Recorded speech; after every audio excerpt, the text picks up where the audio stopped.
Good morning. Good morning, everybody. It's been a very rich day yesterday, so we will continue today. And in this closing panel, we will face a double task, I think. We will have, of course, new thoughts and new presentations from someone who didn't speak yesterday. But we will. This will also be a closing panel, so we will also have to try to draw some conclusions and to also go back to our reflections yesterday. So I think that this is what we will try to do, and we will do that first through a separate presentations, and which are expected to last between 10 to 15 minutes, and then it will be, the floor will be open for discussion. So, Olivier, you have the floor. Thank you very much. Yes, after, yesterday, I was struck by some leading thread, throughout the presentations. Which is the attitude of the courts. Because it's very interesting to see that from Italian courts to Quebec courts to the European Court of Human Law, we can see the forging of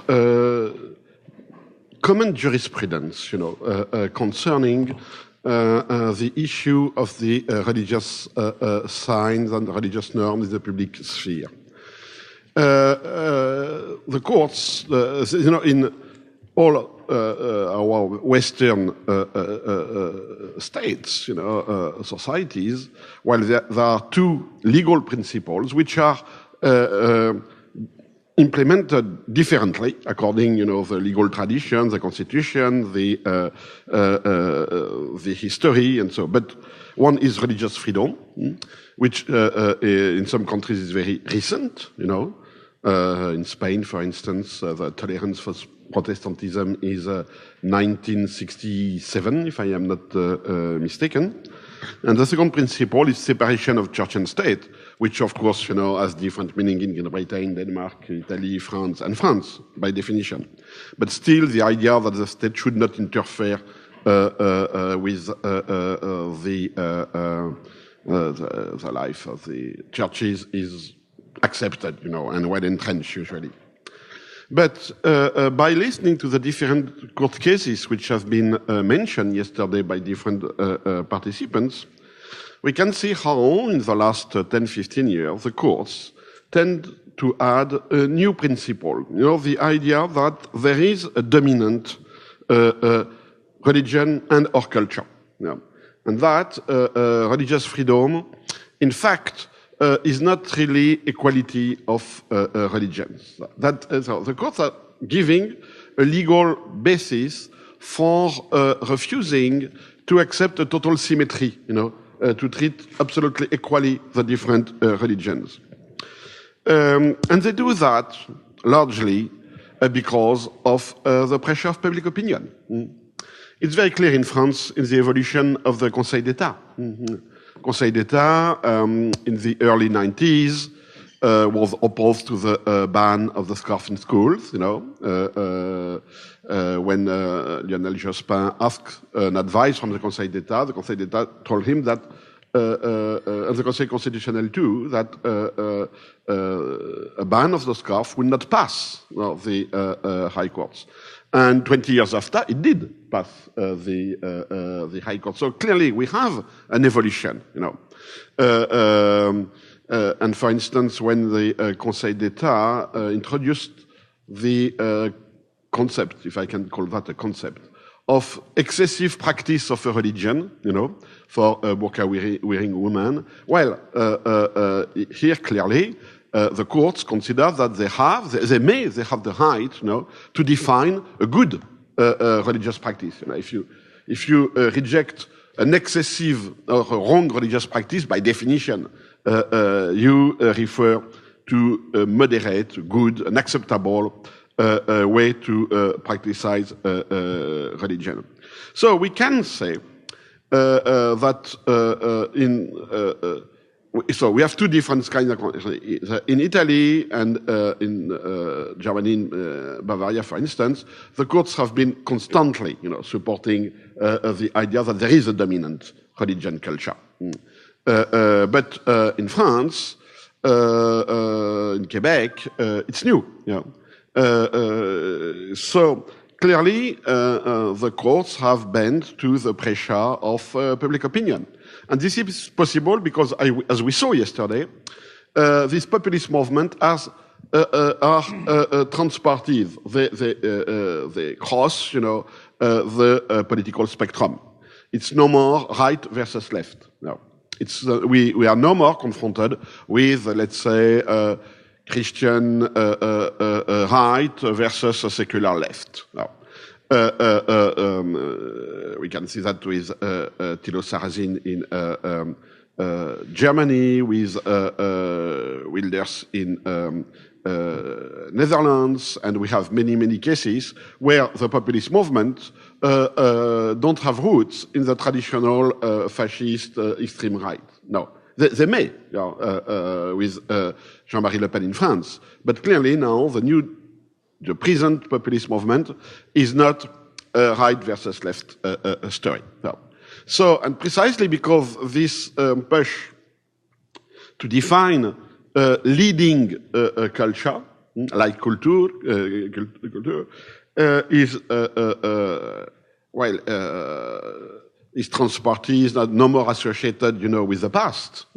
Then the courts are more permeable, to adapt the rulings to this pressure. Yeah. And we see also they don't necessarily see that as a pressure. We have testimonies from retired, for instance, judges that in fact they do share, this perception, and they are quite happy to alter, the concept of religious freedom and separation of church and state. So this is the first point which is important. The evolution, the impact on court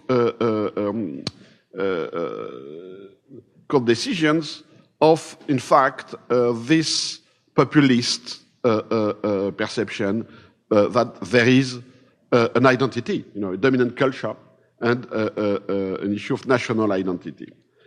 That's the first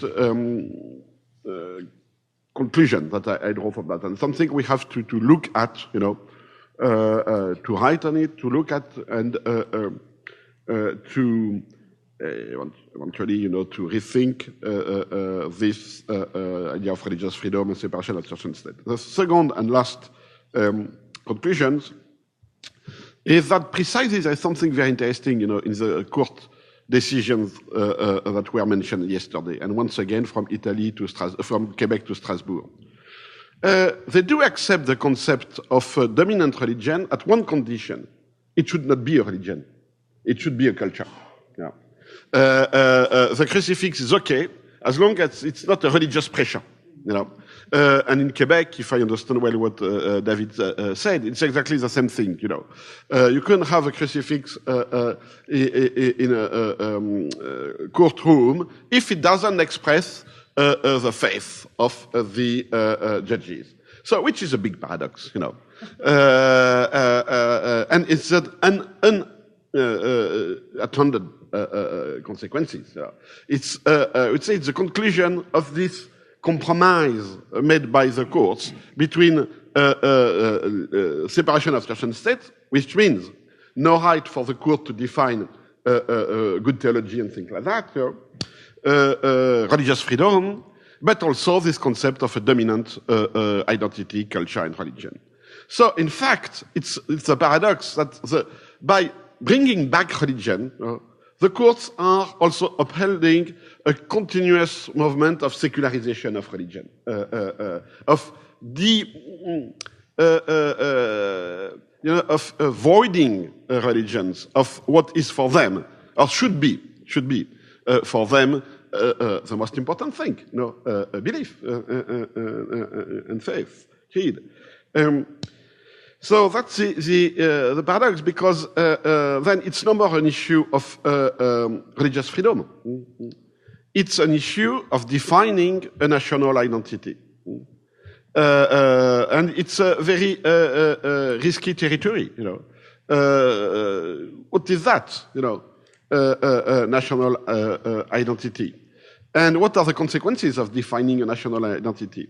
We have this movement in France, Riposte Laïque, which comes from the left, and even from the extreme left.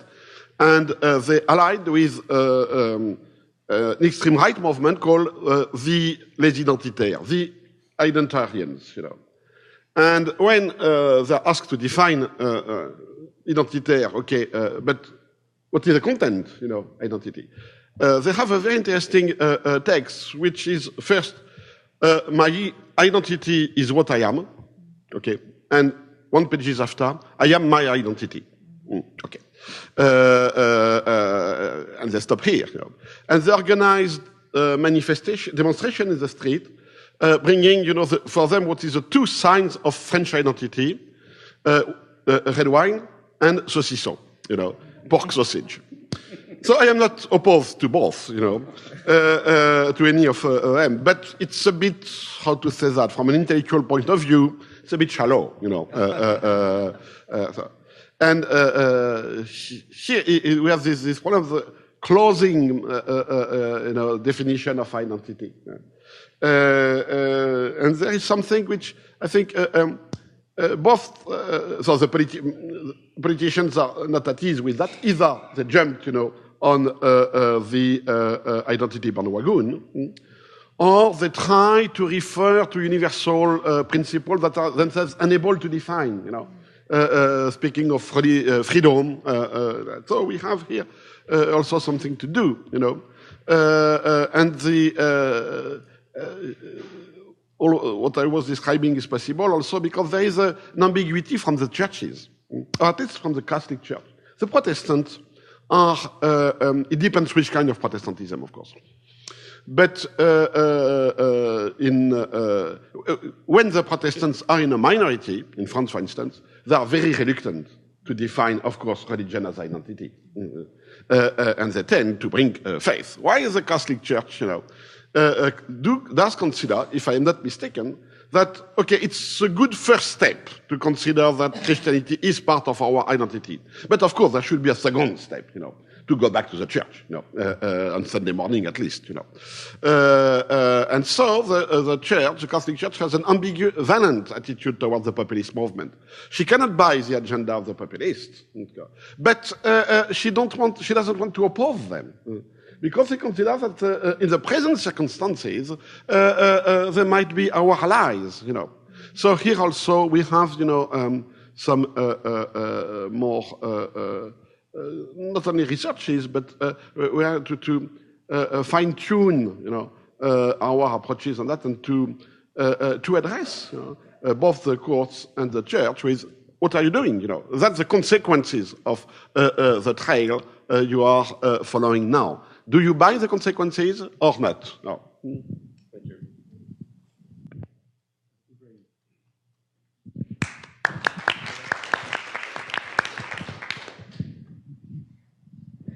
Thank you, Olivier. And thank you very much for getting me to this. I just want to announce that I'll be, after my presentation at 10 o'clock, I have to take a flight. So thank you very much. I didn't talk to all of you, but I really was enriched by this, attending this conference. So in my comments, I want to follow up what Olivier had said about this whole question about to address both the kind of the secular, the politicians and the courts, as well as the religious. And I was thinking that and all throughout yesterday and the various presentations and the kind of dilemmas that many of these papers also expressed about what is going on in Europe and North America and some of those discussions. I've recently been reading Leszek Kolakowski, the Polish thinker. Many of you might know him. And I was struck by there's one quote of his, and I thought I need to work with this quote a little bit more and see whether there's not something philosophical that we are missing in this picture, and how we can address some of those dilemmas.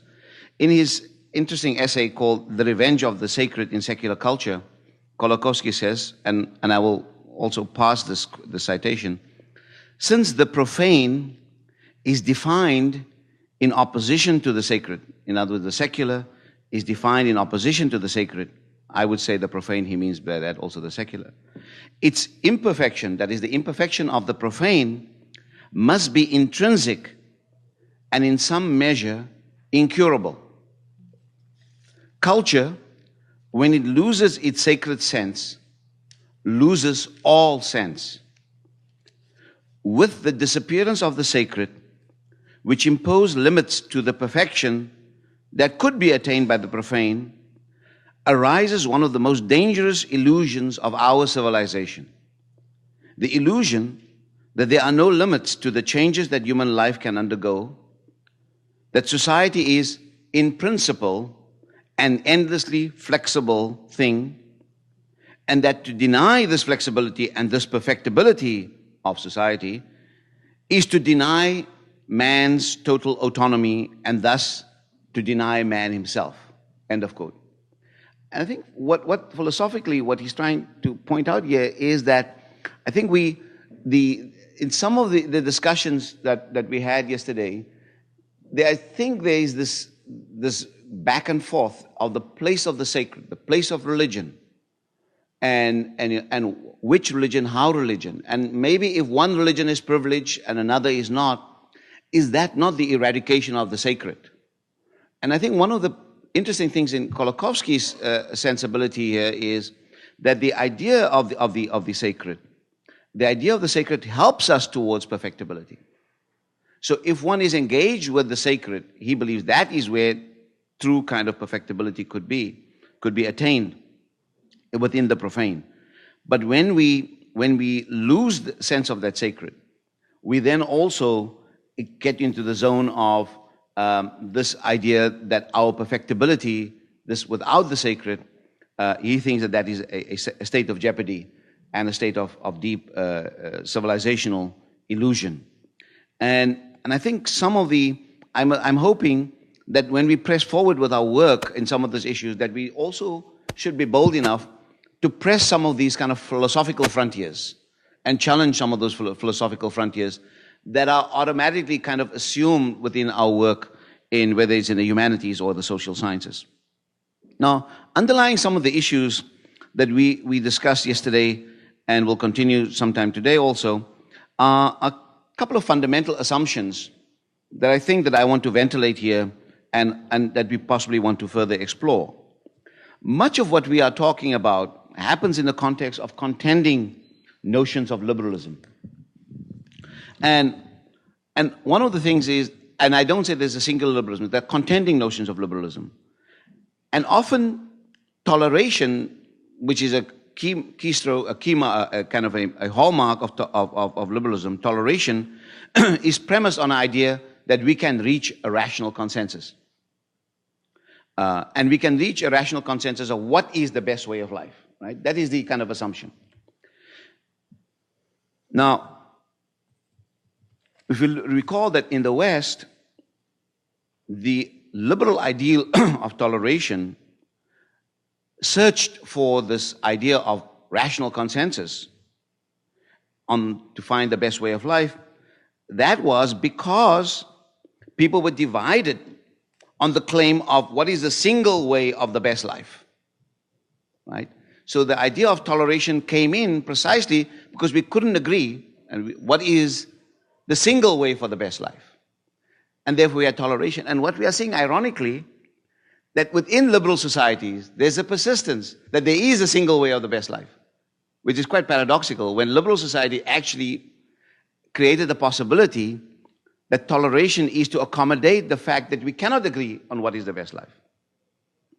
Now, I think we should apply this, and talking about religious norms on a global scale, or in different society, global scale, we should also think about this on a global scale, that this claim of a single way of life, a single way of the best life, is thrown into question. And I think many of our international institutions whether it's the UN and other kind of institutions and so on, when they hit the hard questions is precisely because they are pushing a single way as the best life through this kind of liberal agenda, which is actually very paradoxical, antithetical to the liberal idea. And let me explain this. And I think there are two ways that we can push the kind of liberal agenda. On the one hand, you have the universal regime of John Locke and Immanuel Kant, right? And they exemplified the liberal project as universal regime. And their followers today are Rawls and late Rawls and Hayek, right? And Locke believed that the defense of toleration was that it enables us to discover the best way of life for humankind. That was Lockean view, that you have to defend toleration, you must have toleration, otherwise that's the way we can discover the best way of life. So that's the universalist regime. The other one is Hobbes and David Hume, the advocate of a liberalism of coexistence. And their followers are Isaiah Berlin and Michael Oakeshott, right? And Oakeshott is often seen as a kind of a conservative, but I think Oakeshott got something to offer there. And for Hobbes, the reason we needed toleration, because toleration was the only strategy for peace. If you tolerate, you can have peace. So, and they became the advocates of what we call a modus vivendi.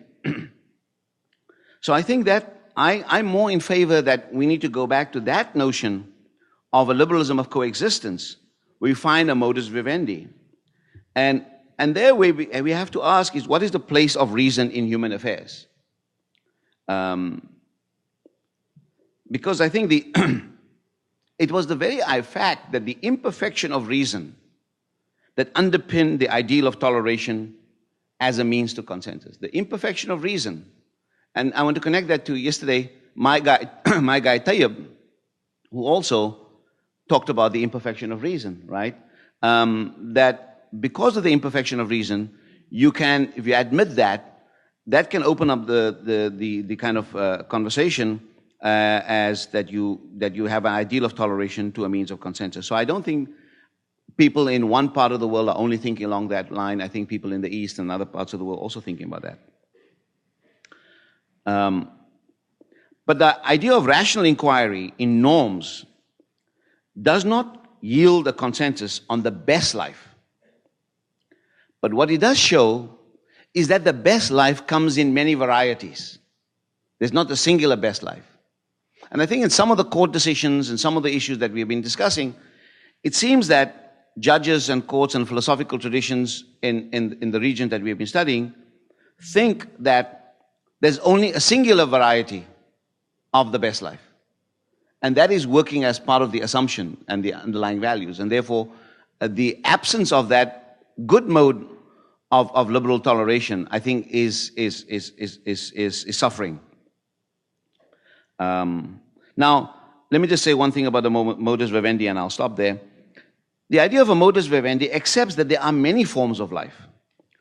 Some of those ways of life are yet to be contrived. And so I think in Europe and North America, where we're having these multiple kinds of cultural value systems that are coming together, there's a real possibility that there could be ways of life that are yet to be contrived, that are in the future. So we can be optimistic of those possibilities.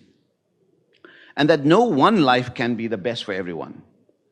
The idea of human good is too diverse. The idea of human good is too diverse to be realized in one mode of life. The possibilities are rich. So I would say that the advocacy for multiple kinds of human flourishing, value pluralism, is the ethical theory underpinning a modus vivendi, that we can have multiple kinds of human flourishing. So one can say, for instance, in many of the things that the material that was discussed here, one can say that there are kinds of good lives that people live that are neither better nor worse than the other, but neither are they all in the same worth. They are not of the same worth. And sometimes they are incommensurably valuable. They're incommensurably valuable. So for instance, I mean, the mode of life of people who wear the niqab and people who prefer to wear the miniskirt. We cannot say that they are different, they are incommensurable. But we cannot say that they are they are not worth in themselves. They are differently valuable. Because we cannot reach consensus on these issues, and because rationality cannot give us all the answers, it's an attempt to understand. And I think and I think yesterday I think Charles mentioned and so on, the tyranny of categories. I also think that we are facing the tyrannies of modes of life.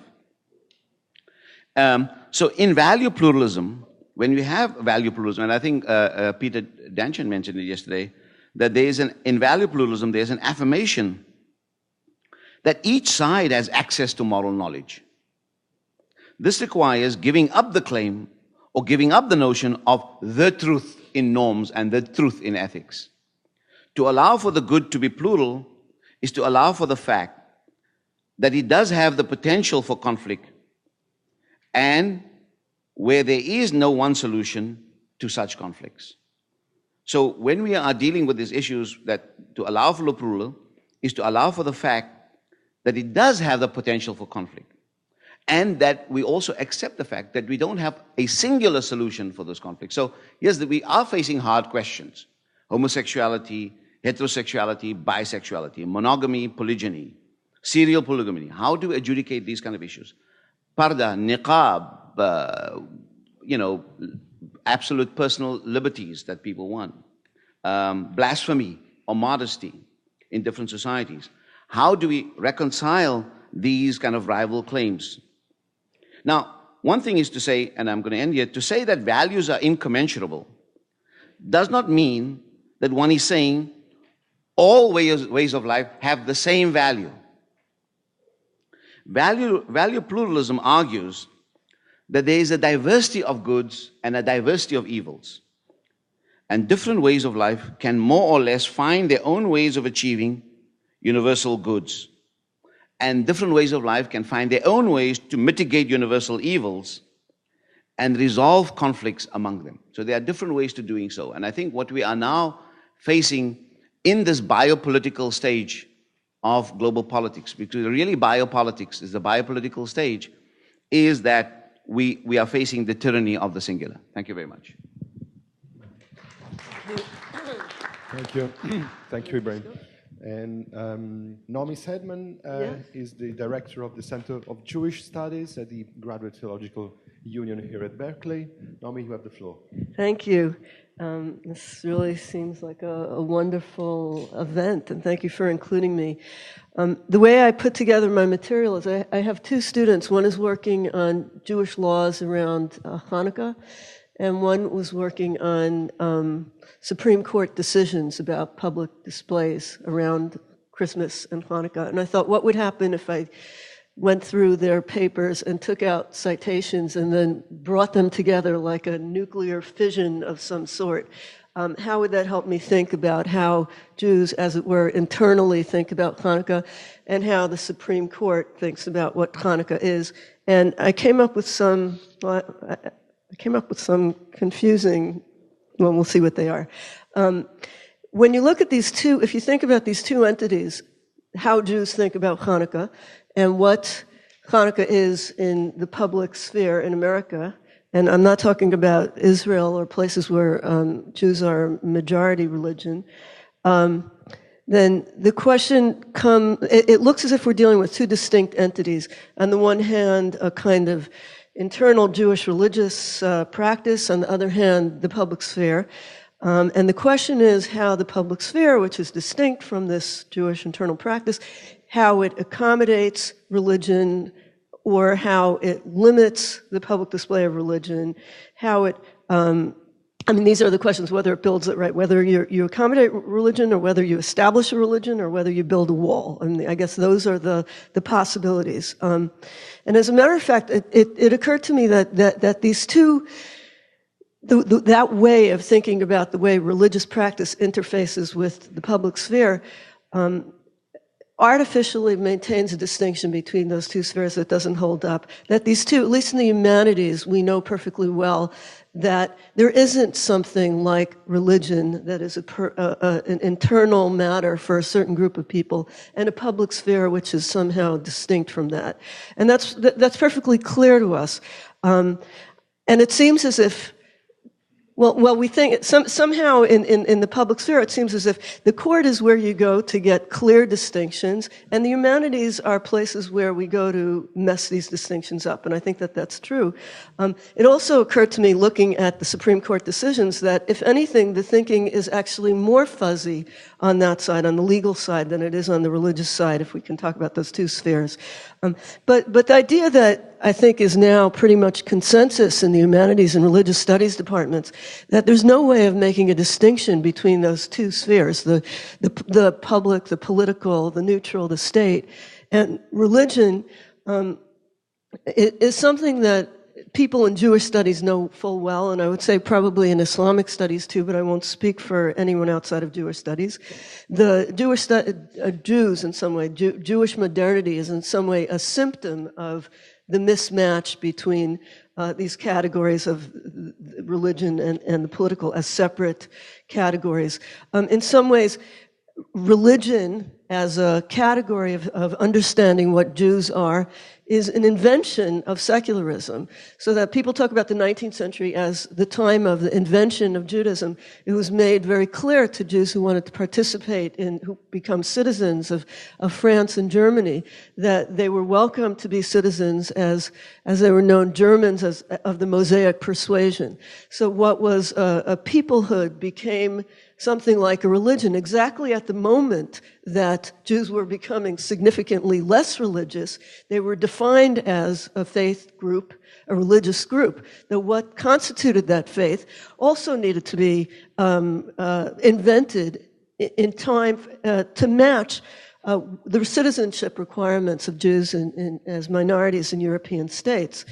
And what constituted this Jewish religion and what made Jews a religious faith in these contexts was very often something like a kind of translation of religious enlightenment, of Enlightenment thought into Judaism. You can see this in Max Lilienthal, the translation of Enlightenment thought, the glorious words of the old prophet, this word of toleration must be our unswerving North Star. You can see the work happening that would constitute the ideals of liberalism, let's say, in modern European states, as Jewish ideals, so that secularism becomes a particularly Jewish, and in some ways Jewish religious, a thick Jewish religious identification, in ways that it isn't for other, let's say, for the people who invented it.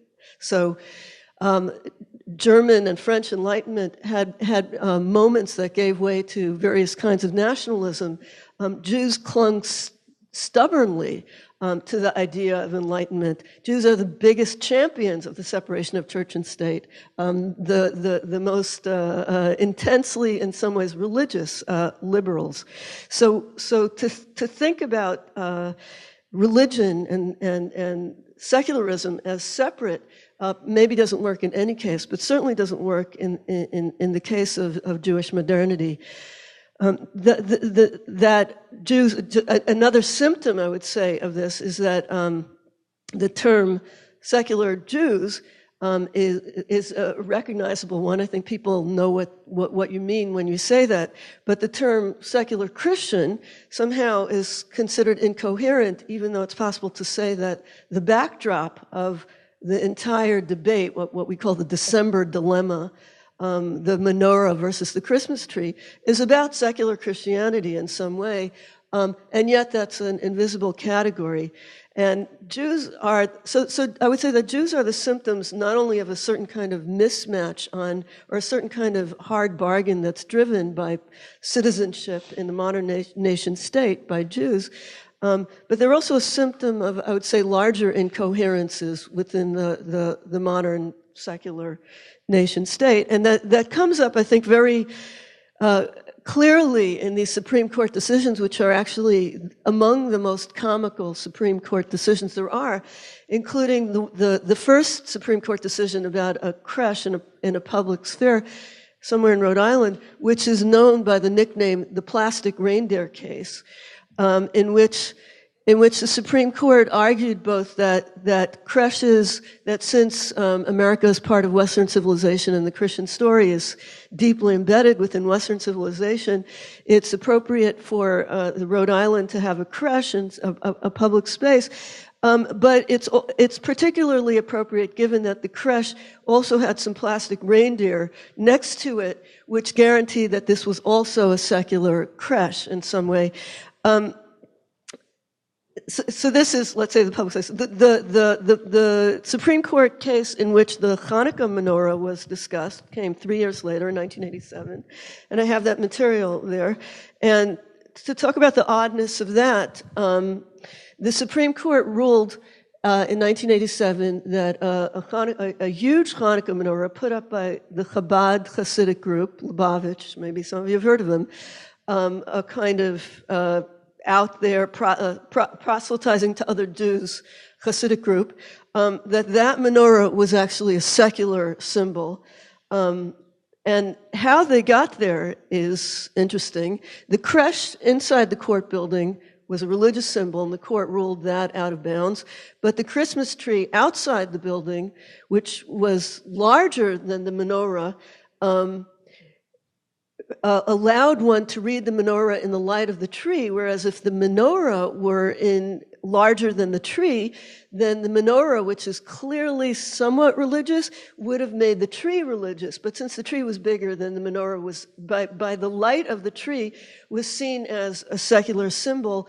And then there was also a pretty, I think, hilarious discussion in which the Supreme Court justices are trying to decide whether, can you really say that a menorah is secular? If we want to have a secular symbol of Hanukkah, then maybe a more secular symbol would be a dreidel, the top.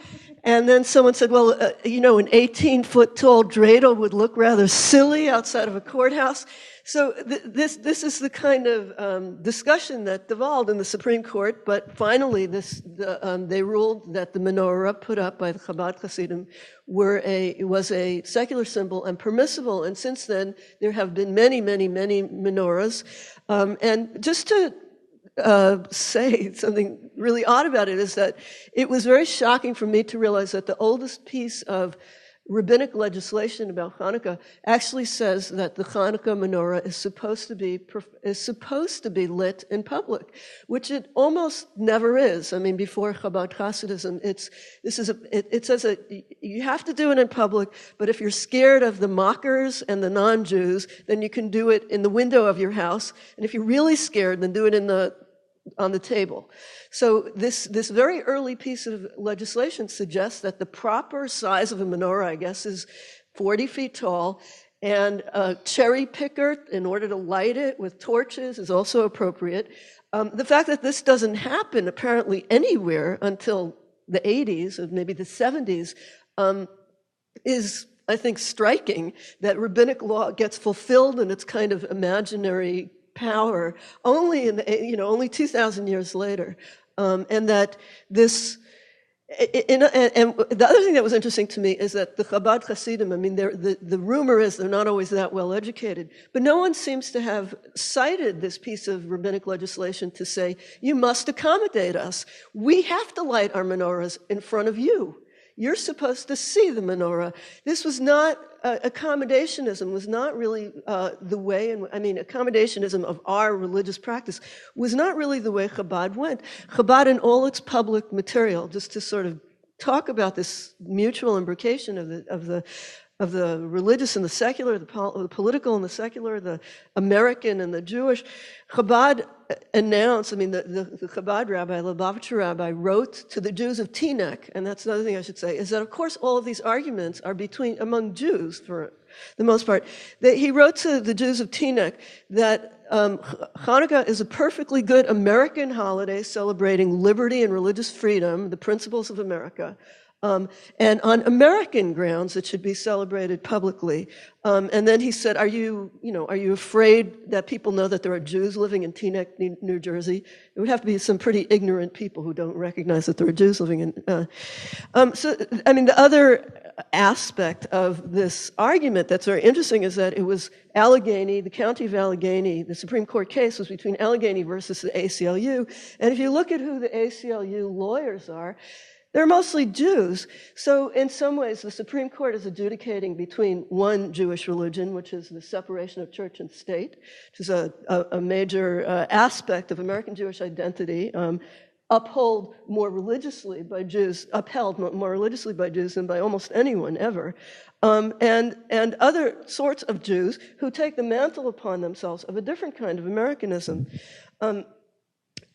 Maybe I'll just say one more thing, which is the war on Christmas and how this was, how this played out on Fox News.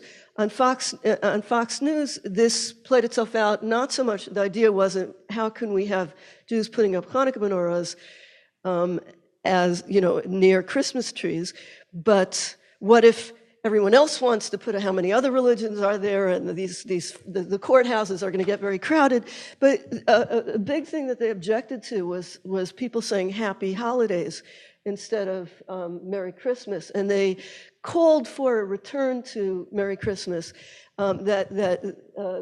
If storekeepers or corporations didn't greet their customers around the holiday season with Merry Christmas, then Christians who should be taking back the Christian character of the United States should boycott these stores. This was actually a call by someone named John Gibson on Fox News in the 90s, and it recurs in lesser, greater fashion around every holiday season. And the reason I'm doing these square quotes, I have to end. Okay, I'll just say, the reason I'm doing these, you have to go. I didn't even look at my watch. Is that the notion that, and then Fox News defended itself. This isn't an anti-Semitic, anti-Jewish thing. What they're saying, they're not against the Jews. The Jews are fine. They're against the secularists and the atheists. And then there's a list of Jews. The other sort of odd paradox about all this is that the notion that Happy Holidays actually means anything other than Happy Christian Holidays is strange. I mean, if you want to figure out a period in which to say to Jews Happy Holidays, then you're safer around September when there are all these Jewish holidays. It's mostly Christians that have holidays in the plural at that time. So the notion that at Happy Holidays we've somehow escaped from the Christian identity, the secular Christian identity of the state, is also somehow invisible. I'll just finish by saying that I don't think another opposition that I think it's worthwhile undermining, that which is what we do in the humanities, is the notion that we're talking about a particularly modern historical dilemma, even though I said that there are certainly modern historical dimensions to the dilemma. Hanukkah, one of the things that you often hear in Jewish circles is, these 8 nights of presents and telling your kids that they're lucky that they're Jewish because they get 8 nights instead of 1 night, that kind of rivalry, the Jewish-Christian rivalry that happens, and the kind of odd thing that happens to Jews in December, that kind of prickliness, and that somehow, we have to get over that. Hanukkah is a minor holiday. You celebrate it. You don't make a big deal of it. The only reason to make a big deal of it is because it's so close to Christmas that you have to use it as a kind of identity weapon. And just go ahead and let Hanukkah take up the religious space it deserves to take up. Let it have the religious meaning that it has in some kind of primal way. The thing about Hanukkah is that it never had that primal, purely Jewish religious meaning. It begins as a resistance to Hellenism. I would just add that it's a resistance to Hellenism that very rapidly fails, right? The Maccabees themselves become Hellenists in the next generation. It's also a resistance to Hellenism that borrows the notion of having a festival around the military victory from Hellenism itself. It's also, even right from its rabbinic incarnation, which we think of its religious as opposed to military incarnation, has a kind of performative aspect. It's about showing our menorahs to people. This idea that there is something like a private religion, that we are, as Gordon says in his Enlightenment poem, we're a man on the street but a Jew in the house. The Jew in the house lights the menorah. That's not the way it was for the rabbis. The fact is we might be a Jew outside and nobody, a Jew in the street and nobody inside. The performative aspects of religion, the dialogic aspects of religion, the way in which we're already having a conversation with our others in our most intimate religious moments, I think Hanukkah is the best proof text for that. So yet again, and I'll just say that the rabbinic term mockers is used throughout rabbinic literature to mean theater goers. So the idea is, if you think this will look like theater, don't do it outside. On the other hand, the rabbis had a kind of suspicion that what was happening, that what Hanukkah was, in its kind of deepest sense, the ethical, the religious, the primary, the Jewish, is a kind of public theater. So if we think we can manage a space of religion that isn't already infected by the great conversations, the way people look at us, the way we look at others, then I think that we have to find another holiday or another religion to prove that with. Thanks. Thank you. Thank you. Sister Marian.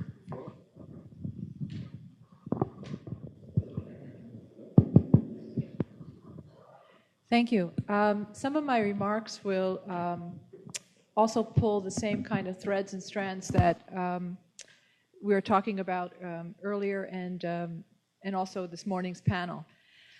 First of all, I want to say that I really appreciated not only the broadness of the European focus in the sense that one or two countries did not have to represent the European story.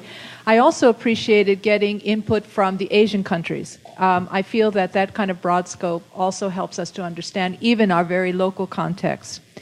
And in looking at religious norms in the public square and the challenges, I felt that yesterday's cases and analysis concerning the recent contest and articulations of negotiating norms in the public square helped us to see how these accounts are, as Olivier has mentioned, defining religious presence, investigate notions of religious freedom, universality, the sacred, secularism, neutral space, and public space. I also felt that the cases were helping us to address human rights claims and the complexity of these debates concerning minority rights, religious rights, cultural rights, and that this is really important and an important ongoing conversation. And that I think all the cases helped us to identify principles underlining the controversies from religious national symbols and the construction of religious structures, nationalization projects, and the politics of conversion. So I feel that we're really continuing an important discussion, but I feel the two challenges are before us. And the first is to create a broader interdisciplinary approach in order to uncover the inner workings of national, civil, and religious identities. And I love what Nome just mentioned. We in the humanities, I as a theologian, we like to mess things up. And so it's bringing the complexity of all of these notions that are important. And the second challenge, I think, is we need to foster various communities of discourse so that one group, whether it's the populist group, does not dominate the discussion. And so it is in these various communities of discourse that I think we engage the philosophical impasses, the historical limits, and the ethical dilemmas in these kinds of identities. And I feel that if we can do this, broader interdisciplinary approach, various communities of discourse, we will be able to explore what we mean by religion, religious plurality, and the confessions and learnings that compose these identities. We have a varied and complex identity. I appreciated Olivier raising the question, religion and faith. What do we mean by these confessional identities? And it's also important to understand what we mean by norms. What gets included when we're talking about norms? Are we talking about laws, benefits, values, visions? Each of these represent a certain philosophical approach to our understanding of what we mean by norms. And could this approach, interdisciplinary and communities of discourse, not benefit our important interrogation also of the actions and the praxis and the intersections of the spheres that Professor Ferrari articulated, that of common space, public space, and institutional space. I think this will help us to flesh that out more, which is an important study. And as the pluralism of civic life continues to evolve more and more dynamically, I am very much reminded by the Catholic theologian's work of John Courtney Murray. Three important principles I think he raised. The first he raised was that the state cannot offer all the good that is needed for the civilization in a pluralistic society. And so I think we have to look at all the other venues that are offering us an image of the good. The second is that the enterprise that will help us to understand the thick description of this good is dialogue. I am not convinced that either a deontological or utilitarian approach gets to the thick descriptions that we need. And in this, he spoke about limiting the warfare and expanding the dialogue. And he saw this as a contest between civility and barbarianism.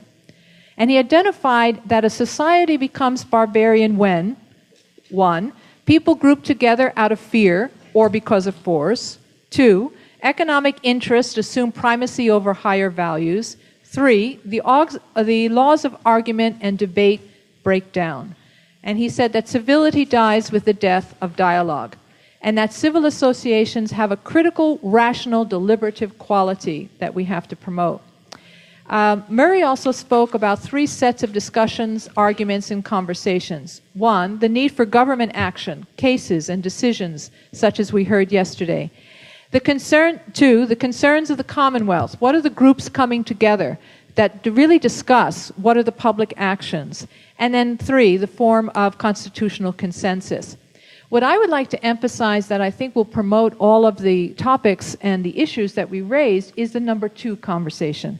The conversations that allow for an approach that embodies and describes our goals and visions of the common good, and therein our communication of the way religious norms guide our practices in the public space.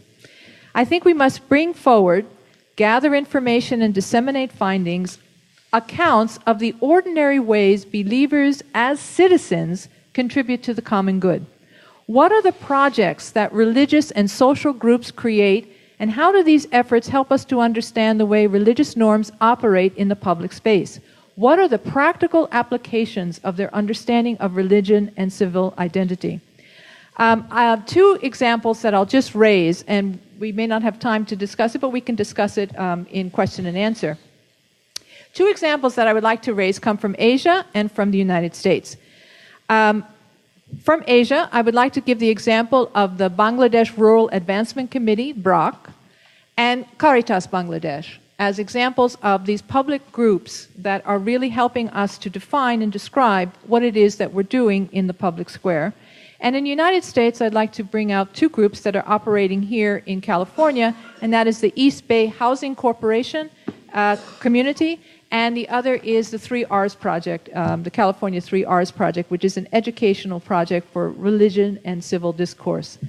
I believe that these 2 examples really have created what I'm calling a communities of discourse to act in ways that communicate the vision and the values and how these norms are operating in the public sphere.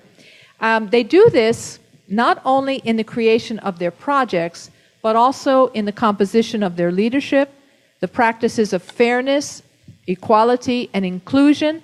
I believe these organizations remind us that it's fraternity that helps us to define liberté and equality. And they help us in their discovering of unmet needs.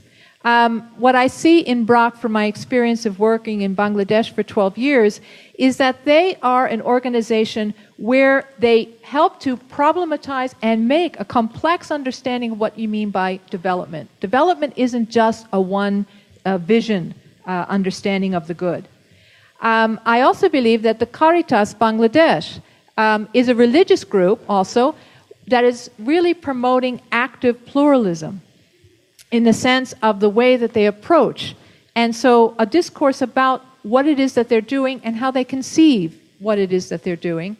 And I also believe that the local group that I'm talking about, the East Bay Housing Organization, that they are religion coming with civil alliance. And what does that mean? How is that shaped? And I think an investigation of that would be really helpful. And the California 3Rs project, Rights, Responsibility, and Respect, they're promoting our understanding of religion and civil identities through education about the civil society and about religions. So the topic of what does it mean to be a citizen and what does it mean to be a believer is not ignored. So I think that my two suggestions are that we expand the dialogue in the sense of a broader interdisciplinary approach. Some philosophers in this room, some theologians in this room, as well as legal scholars and sociologists, and also to and artists. We had artists represented in some of the presentations, but it would be wonderful for them to also be around this table. And also to foster these various communities of discourse and to bring people into this discourse through the various projects that they are working on. So thank you very much. So last panelist is Imam Fahim Shuhaib of the Masjidul Varitin at Oakland. And so you have the floor, please. Thank you. Bismillahir Rahmanir Rahim. It is very, very the open-ended title, which I value, and that is religious norms in the public sphere. It doesn't dictate whether you should speak to it descriptively or prescriptively. So I value that breadth, and I'm going to take full advantage of it.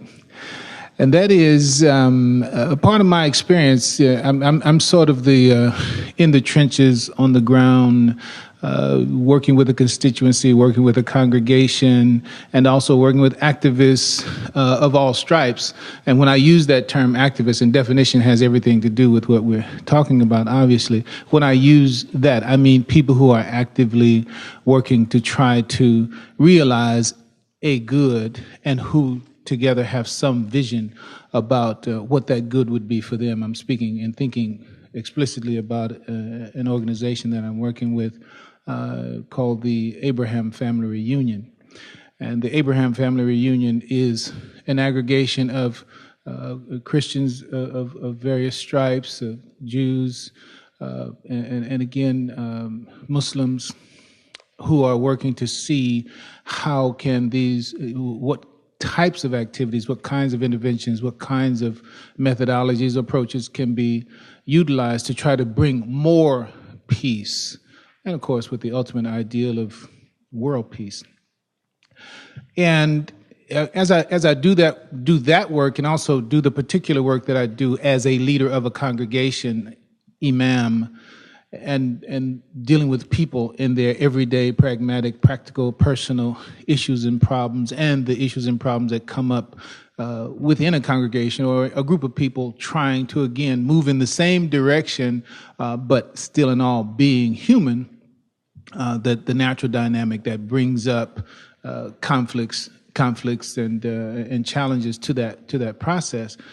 And I'm saying between the both of them, and in the context of what I have heard and am sensing here, there is one central core, as obvious as it may appear once spoken, but I think is often overlooked in the process, and it is the idea of our humanity. It's the idea of our humanity. Why do things happen the way that they happen? It's because we're human beings. Why is it not easy for us to grasp things that may seem fundamentally obvious? Because we're human. And so that begins what I think is a critical part of the solution, if it is a prescriptive approach that we're looking for, is that it begins with the issue of definition. So how do we define that humanity? Because we have in the philosophical strain where it says to err is human and to forgive is divine. That actually has a kind of pejorative taint, I would say, to it, because it sets it in opposition to the divine. Like the human being is faulty, the human being is error prone, etc., which on one level is true. But there's another dimension of humanity which has to do with the Islamic perspective, and that is that human being by nature, as created by God, give you the Quranic terminology for it, and that's the grounds for what I intend to speak from. The Quran itself, it says, لَقَدْ كَانَ لَكُمْ فِي رَسُولِ اللَّهِ أُسْوَةٌ Subhanallah. No, that's another one. That's when I talk about the privilege of the normal case. But what I want to say, خَلَقْنَا الْإِنسَانَ فِي أَحْسَنِ التَّقْوِيمِ. We created the human being in أَحْسَنِ التَّقْوِيمِ. أَحْسَنِ التَّقْوِيمِ means that the human being was created in the most excellent mold and structure. So this is a belief in Al-Islam, in that book, the Quran, that Muslims believe to be the revealed word of God. This أَحْسَنِ التَّقْوِيمِ meaning that the human being is created in the mold of excellence. He is not corrupt by nature. This is the Islamic point of view. Now, that the human being and that human beings, Muslims and otherwise, perform and behave in ways that are destructive, unproductive, erroneous, irrational, unreasonable, greedy, selfish, all that, that too is a part of the human being. That is a part of his quote unquote existence, but that is not his nature.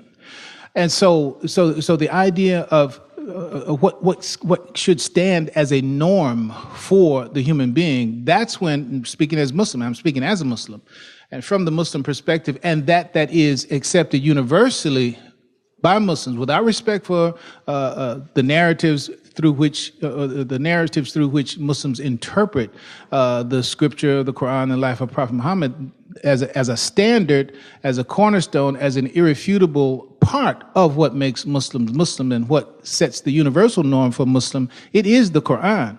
Now, it's another conversation to talk about the interpretation, another conversation to talk about the lens through which it is viewed. I'm only speaking about what is accepted as the grounds for Muslim quote-unquote religious norms. And so for the ground for Muslim religious norms, then we introduce Muhammad sallallahu alaihi wasallam. We say prayers and peace be upon him. And of him it says, لَقَدْ كَانَ فِي رَسُولُ اللَّهِ أُسْوَةٌ حَسَنَةٌ. You have in the Messenger of Allah, here you have the Hasan that's back, and then you also have the model that's back, but in a different term, uswatun hasana, a most excellent model example to follow, which is to say that for Muslims, Muhammad sallallahu alaihi wasallam is to be the ideal standard. And it is said of him, that is in the same Quran, God says for him to tell the people, Ana basharun mithlukum. I am a human being just like you. I'm a flesh and blood human being just like you. So the deification of Muhammad that some may do is inappropriate, Islamically speaking. And as a result, when people don't follow the human example that Muhammad provides, his behavior as the norm for Muslim quote religious behavior is the central point that Muslims are actually supposed to be orbiting around. And I know you can look around the world. Obviously, it's the story of the day. What is going on with this Islam in the world, and is this what Islam teaches, and is this what Islam is?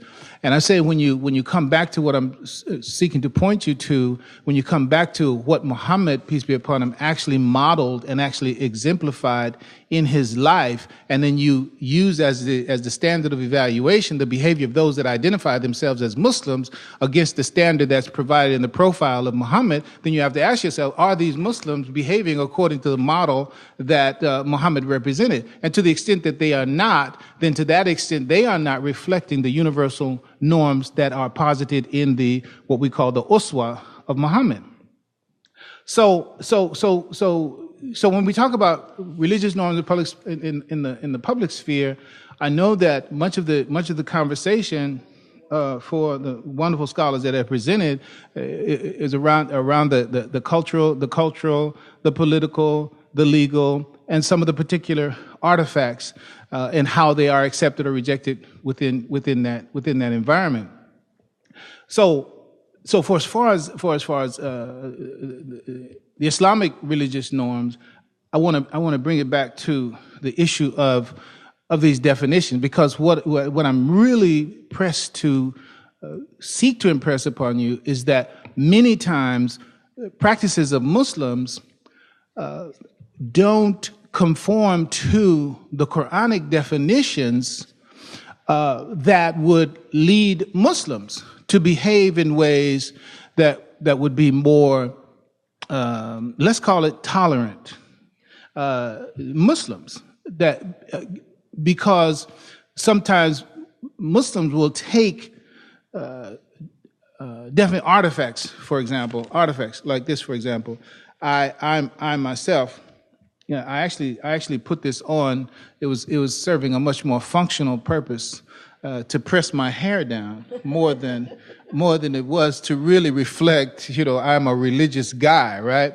But I mean, it doesn't look bad either.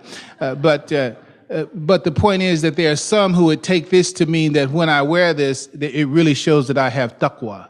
It really shows that I really believe in God. He must be a prayerful Muslim, and the like. To move very quickly, one of my awakenings around this issue, it wasn't that I was totally asleep on the matter, but one of the awakenings when I went to Egypt in 2005 to spend some time studying Arabic, and so when I get ready to go to Jumu'ah, and when I go to Jumu'ah and I go in, and me and maybe 5 other people had kufi caps on, so it's like in the land of the Arab, you would expect that everybody wears the kufi and everybody is there.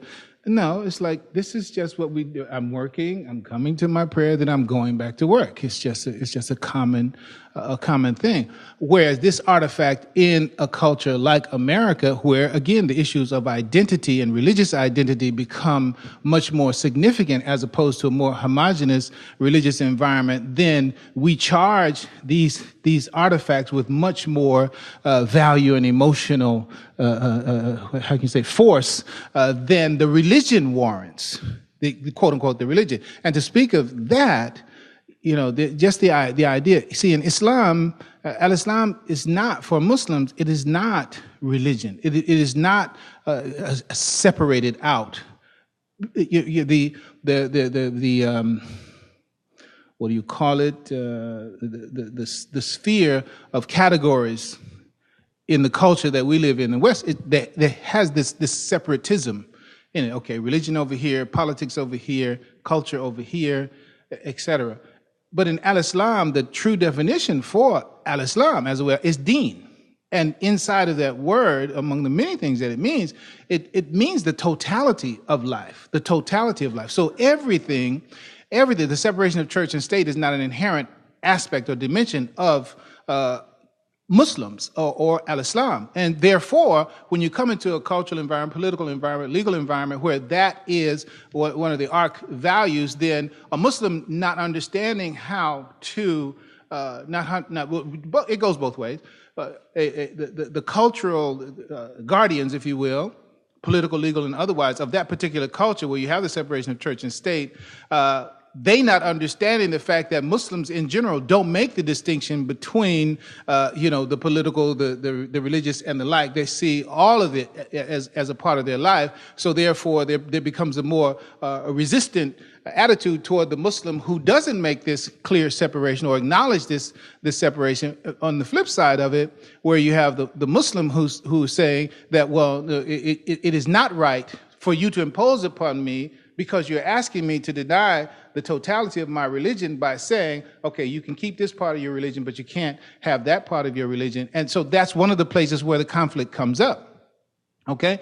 And so in terms of now, when you speak of the conflict that is there, then you have to begin to speak of the ethics of it all. And when I use ethics, I use it in the most simple definition: the conflict between 2 good things and conflict between 2 bad things, and having to make a choice between one or the other. There's one term, again, to speak of definition, and the Quran calls the Muslim to this. And this is how I say Muslims to speak prescriptively, is that Muslims have to understand what God is actually saying when he says in the Quran, فَاسْتَبِقُوا الْخَيْرَاتِ.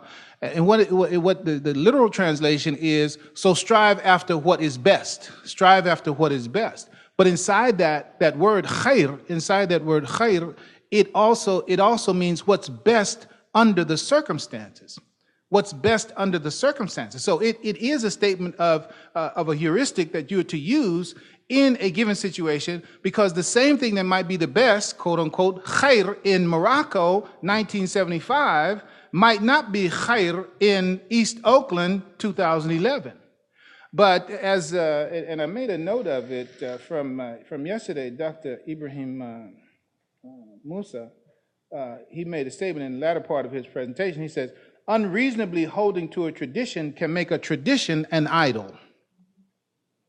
You see, so if one does not understand the flexibility, the mutability, the real value of these certain edicts of the Quran, then they will hold unreasonably to them. And this is what happens in some instances around the world. Hold unreasonably to something that is but a good thing under certain circumstances, but it is not masail. It is not something that is the essential root of the religion, without which you actually undermine the full integrity or the value, the authenticity of your religion. So there are those who have defined certain aspects as being the authentic components of the religion, without which you lose your religion. So if they have made they've elevated those things which are not in fact so, to that level, and then anyone opposing them in their upholding this particular artifact as being, the warp and woof of their religion, well, then that's where the conflict is.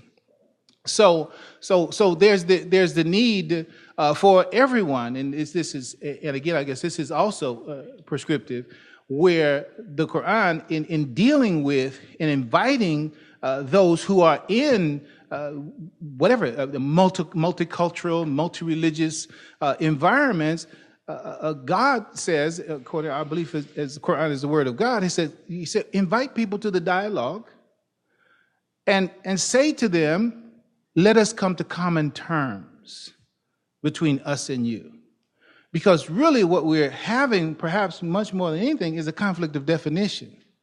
We may actually be talking about the same thing, or we may be actually talking about different things, but at least let's figure out what it is that we're actually talking about. And by that, then we can understand whether we have a disagreement or whether we have a misunderstanding. And I guess I should say, what's the difference between the two? The difference between the two is that when you have misunderstanding, that can be cleared up by more information. But when you have a disagreement, that means that no matter how much information you give, you can still disagree on it. Okay, well, the only way to solve a misunderstanding is by more information. The only way to resolve a disagreement is coming to a higher authority.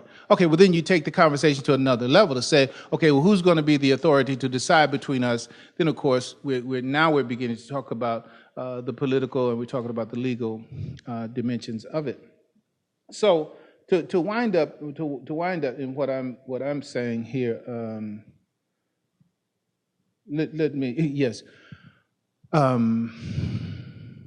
religious norms in the public sphere.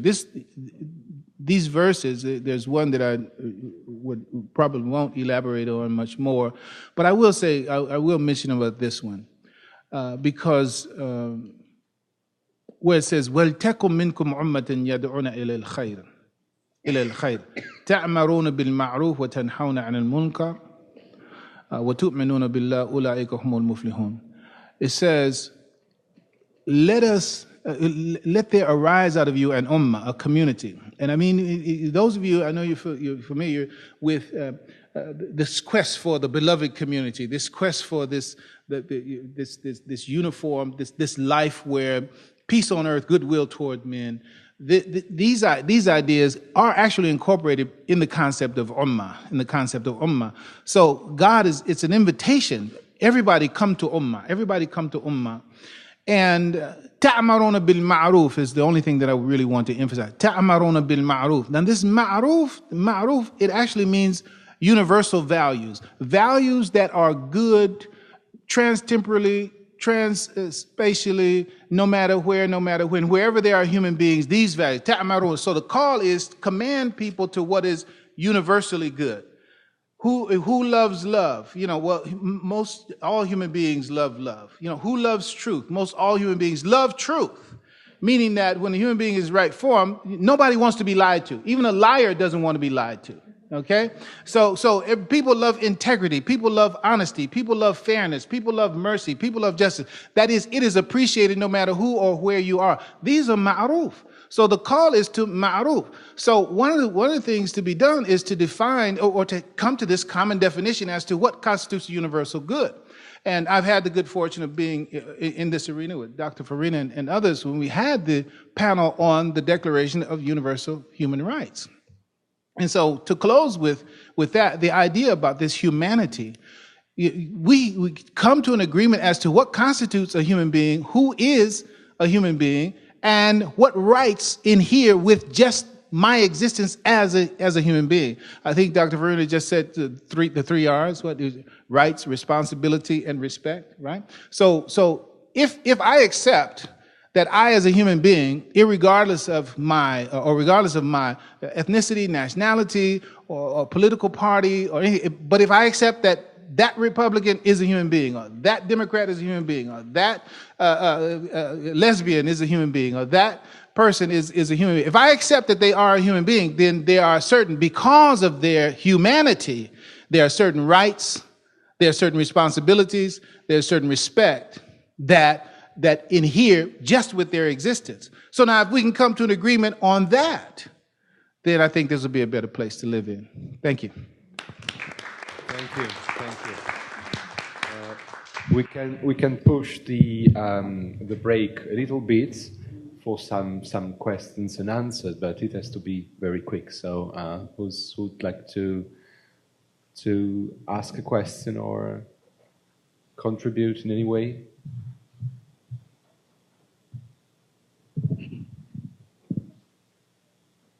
I intimidated you.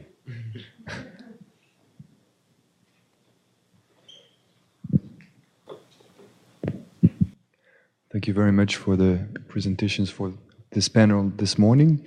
I just has a few questions for Imam Fahim. After the last thing that you said and the emphasis that you made on al-ma'ruf as universal values, and I was expecting actually al-munkar. Are they universal also, or? Yes.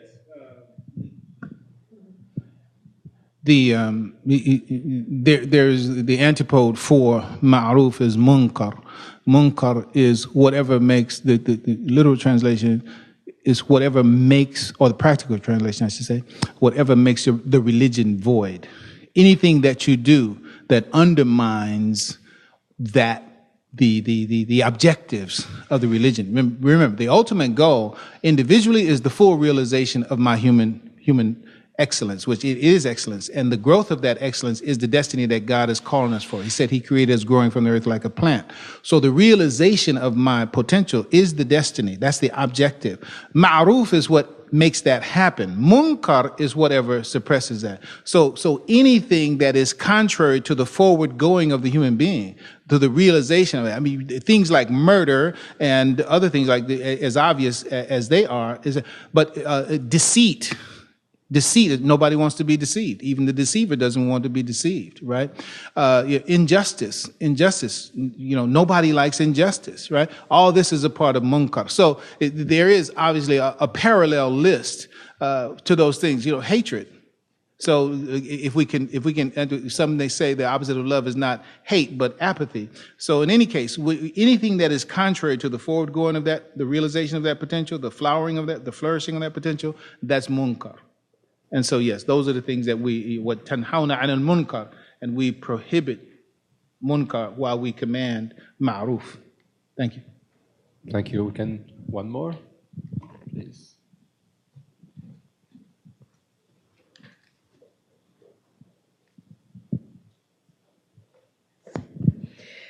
Part of what I have to say, I think, doesn't really require saying, but I wanted to go back to the statement yesterday of Charles Hirschkind on the tyranny of binary categories, and the comments today of Naomi and Sister Mariana, that the two words that were used for what the humanities does were messy and undermining, both of which I feel are deprecatory. They're a pejorative sense of what we in the humanities are engaged in. And it struck me at the end of yesterday's discussions that it's really, this is the part that goes without saying, and yet I feel it requires articulation because I think it's more important to be positive and constructive about what we do than undermining ourselves in terms of using a negative word. And that is, it is incumbent upon each of us to reintroduce complexity when we are faced with a binary opposition. And what's interesting to me, having grown up in the humanities and spent my adult life working through the humanities, is that we are taught to be, quote, objective and not to bring in a political agenda into our classroom. And yet, what is emerging today and what certainly comes through this conference is the binary category of a liberal agenda, and in the United States at least, the Tea Party movement. And what we are seeing in the political agenda in the public sphere in the United States today is a reiteration that is constant of binary opposition. And in our classroom, we naturally cling to the liberal agenda. And I think that it is, as I say, it's incumbent upon each of us to reintroduce and keep complexity at the forefront when we're faced with the binary oppositions that we are pounded with day in and day out. Thank you.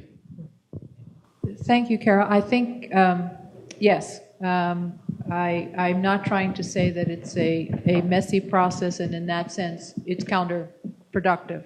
In fact, I'm advocating for these kind of Commonwealth projects that get into all of the complexity of not only what I mean by these terms, my religious identity or my particular identity, but also really bring in various factors. And that's why I talked about these projects that actually have, whether you're legal scholars or sociologists or psychologists or authors or artists that enter into the examples that I was giving of the California project and the East Bay housing. And I think that that's exactly where that kind of broad interdisciplinary approach has to go. When I say messing up, and the reason I was attracted to Naomi's expression is that my first career before I became a theologian, I was an artist. And I remember some of my most creative things would happen when the floor was filled with all strips of paper and all paint. And something became crystal clear in that mess. And that's what I'm talking about. We could be having great discussions and arguing, and what happens is all of a sudden it appears. And you don't know how it got there. But it's like we come to some sort of convergence point. But then I think I appreciate the fact that that'll be a point for now. But as long as the dialogue continues, we won't break out into these kind of binary oppositions. So thank you for that point. It's important. So thank you. This is the best conclusion. You want to? It's fine. Okay. Yes, I was also thinking that it was the best conclusion.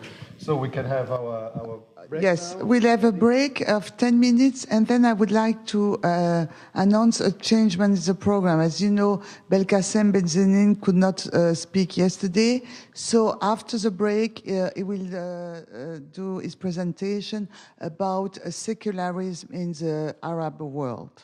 And then we will go on the rest of the program. Thank you.